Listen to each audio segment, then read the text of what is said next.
this video, I'm going to show you how to take the two-dimensional design that we went over in part 1 and transfer that into a three-dimensional form that we're going to use to spin the actual object.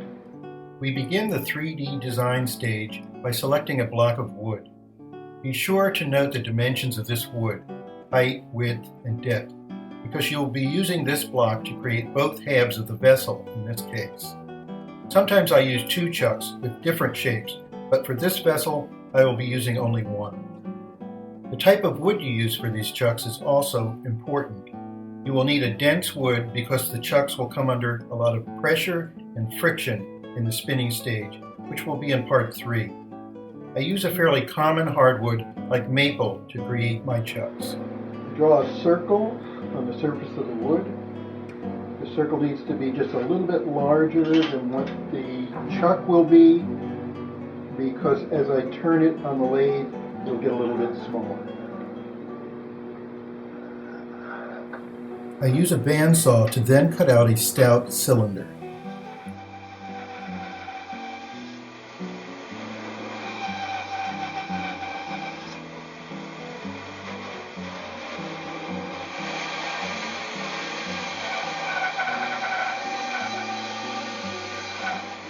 Once I have the wood cut to shape, the next step is drilling a hole into the wood and then tapping the threads to match that of the lathe.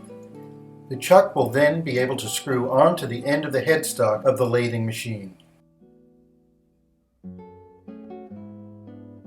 When we begin lathing the wood, we use the cardstock template we made in part 1 to gauge the shape of the chuck. The tools I use to carve out the design are called wood turning tools. Be sure to adhere to all safety precautions before beginning this step by putting on eye protection and a dust mask. I use the sharp end of the wood turning tool to carve the spinning wood while it's on the lathing machine. The alterations I make to the wood will apply to the chuck all the way around. Keep using the template you made as a guide to how you want the chuck to look when you're finished. Once I'm finished with the wood turning tools, I used sandpaper to smooth out the surface of the chuck while it's still on the lathe. Now that the chuck is done, we can begin making the discs for spinning.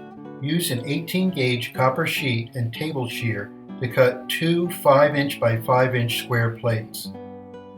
Use a marker to draw lines connecting the four corners of your 5" squares. Then use a center punch tool on both plates to mark the intersecting point where these lines meet. We'll use this point to focus a compass on and then draw a 5" diameter circle. Using a bench shear machine, carefully cut around the circle you've made. What you have left are two discs that should be even with one another. We're going to need to heat these discs up to a dull red color. This is called annealing, and it softens the metal.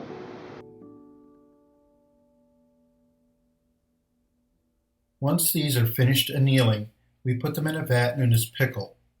The pickle is merely a crock pot that is full of a sodium bisulfate acid solution.